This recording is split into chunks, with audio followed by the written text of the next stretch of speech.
What odd or unusual preferences have you developed due to growing up poor? I still can't bring myself to write in Mad Lib books or on things that could be reused. Growing up ultra poor, it was a rare treat to get something frivolous, but Mad Libs were also semi-educational, so every once in a while I would get a new Mad Lib book from my dad. But I felt a lot of anxiety about wasting them by writing directly in them. If I numbered the blanks and then wrote on a separate sheet of paper with the corresponding numbers, I could reuse the books over and over again. Being really poor made me live in this awful anxiety-driven state of don't use it up, because you might not get any more anytime soon, and you better use it all and not waste anything, which made me overthink and overanalyze my actions. I was confronted by this preference to not mess things up in my master's degree program, because the prof would expressly tell me it was okay to write on the handouts, because she would share the digital copies with us, so we would have a clean copy to use in our own classes later, and I still couldn't do it. My little sister and I would do this. I would save the puzzle pages in my highlights magazines until I was so bored I couldn't stand it, and she used to hoard treats and money. She'd get $5 and a pack of Skittles for her birthday, and that pack of Skittles would last her a month, eating like one a day. And she'd hide the money so none of our siblings would take it, but then she'd forget where she hid it. So we'd occasionally find 1s and 5s in random places. But she's 26 now and great at saving money. Using plastic grocery bags as trash bags. Don't really see the point in using actual garbage bags. Garbage bags. Leftovers from your grandma's bags. Clothes bags. Lunch bags. The all-around reusable bag. And the one bag filled with all those other bags. I still prefer poverty food. I didn't really grow up poor, but my dad is a cheap mofo. I love me some ramen, hot dog sandwiches, and bologna. You sound constipated af. It's cheaper that way. Saves on toilet paper. Anytime someone tries to buy me food or anything for me, I always try to go for the dollar menu, or try to go for the lowest amount, even if they say buy whatever. That's just courtesy. When people offer to grab me Starbucks, I order tea. Cheapest thing you can get from there. There's an expectation not to order the lobster equivalent on a menu when someone is being nice to you. Operating under a barter system with friends. Where I grew up there wasn't much money, so people often bartered goods/services and often exchanged small handmade gifts as payment. Then I moved and discovered that wealthier people do not like this at all. At my old elementary school, kids would exchange all sorts of things for other things. Give someone your lunch, get $1. Buy a soda with $1. Give a kid who sells Sprite and Coca-Cola your soda, get $2. Continue making bigger investments and stocking up on inventory. Kids made hundreds off of it. It's great practice for real finance. Elementary economy was mainly ran by dirty money, good practice for encountering money-hungry businesses. Those days were the best. Even though I don't have to as much, I still calculate how many hours I have to work in order to afford something to decide if it is a need or a want. Do I want to work 2.5 hours to fill my gas tank, or 2.5 hours to buy a single shirt? I want the shirt, but the shirt isn't going to get me to work. I really want to Switch and several new games. I'll have to work at least 9 days to afford the Switch and the 3 games I want. And after I've worked those 9 days, I can't justify spending the money on the Switch and the games. Yup, I do that too. When you start comparing purchases to hours of work, it starts getting hard to spend real fast. It's a double-edged sword though. On the other hand, it makes minor, frivolous spending much easier. Oh, I only have to work 15 minutes to buy this piece of garbage that I don't need. Whatever, buy. And then it can add up. I legit cringe when I buy anything slightly expensive, and I find myself constantly buying the cheap ass store brand products instead of name brand shit. No problem with that. For cleaning products and toiletries, a store brand is basically the same as name brand except cheaper.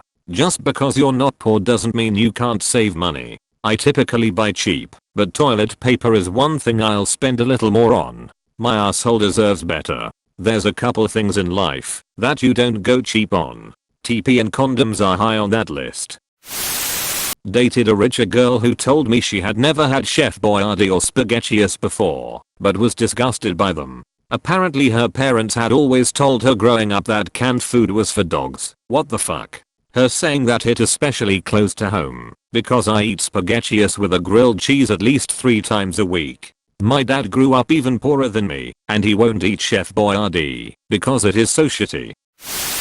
I like cheap wine. Even when my budget allows for a $75 bottle, I'll buy the $10 bottle. Whoa, you spent $10 on wine. The $4.99 wine is where it's at. $4.99. That's 2.5 bottles of the Charles Shiraz Reserve from Trader Joe's. Or, as they are also known, 2 buckchuck. Most of it, I would maybe only cook with, TBH, they're pretty much vinegary grape juice. But the Zinfandel, holy shit. It's delicious. And $2. I still prefer thin rough bath towels. Big fluffy towels are too fluffy. It feels weird when fluffy towels get wet. Yes. If the towel is too fluffy it feels like it isn't doing its job. It's like trying to dry off with a blanket. Not sure if odd or unusual, but my parents used to tell me eat all the food served, since we were poor and sometimes they wouldn't eat, so I could have a full serving of food.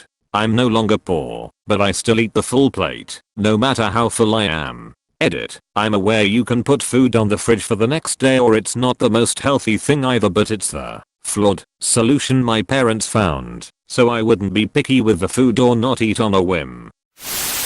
Toast with butter and cinnamon is my favorite go-to for breakfast. I will have to try that tomorrow morning. Sounds great to me. Mix some sugar with the cinnamon.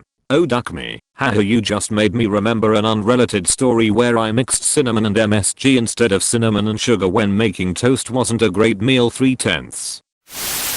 Eating fast. Had 4 siblings and only so much food was made for dinner. If you didn't eat fast, you didn't eat. Yep, I know the feeling. However, I learned to eat fast from prison. Haven't served time since '94, but I still wolf down my food to this day. It's a hard habit to break. I'm really hoping your username isn't referring to the reason you served time.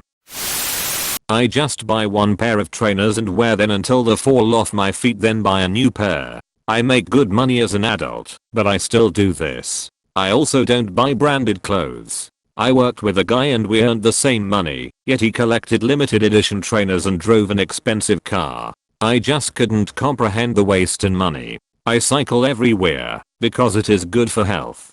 I moved to Switzerland in a few weeks for a job that pays 2.5 times my current salary, and I still intend to cycle everywhere.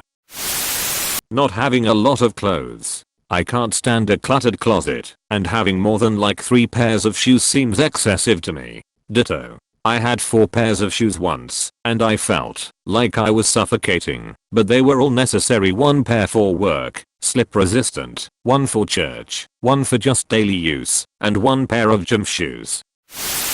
I am, to this day, unable to manage my money. Going from not being able to spend anything to having at least $300 left for whatever I want, made me spend recklessly. You'd think it would be the opposite growing up poor, but spending feels so good. This is fairly common. Most people in your situation will, but things since experience has taught them, they don't know when they will have money to spend on things again. So they end up spending it all, thus having no more money.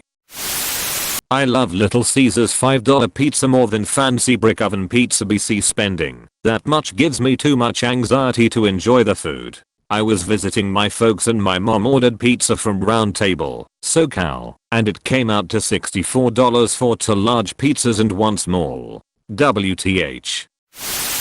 Not filling up the gas tank, because you might really need the money later. $10 at a time. Save another $10. That's food for a week just in case. There were 5 of us growing up, and so we always had our good clothes and our everyday clothes. We changed out of our good clothes as soon as we got home from school, and I still have this habit to this day. I change out of my work clothes and into lounge around the house I don't care clothes as soon as I get home. I thought this was the standard. I take off my outside clothes and put on cozy cotton sweats as soon as I'm home. Love me a can of beans. If I have no dinner, no problem, I got a can of beans. Beans are also super healthy and food for your digestive system. Do you know why the Irish put only 239 beans in their soup? One more would be too farty. Off-brand food so much cheaper. I can't wrap my head around people who don't buy the store brand at least most of the time. At the store I shop at, it's usually about half the price and I can't tell the difference, if there even is one. There are differences in a few things I've noticed, but they are few and far between.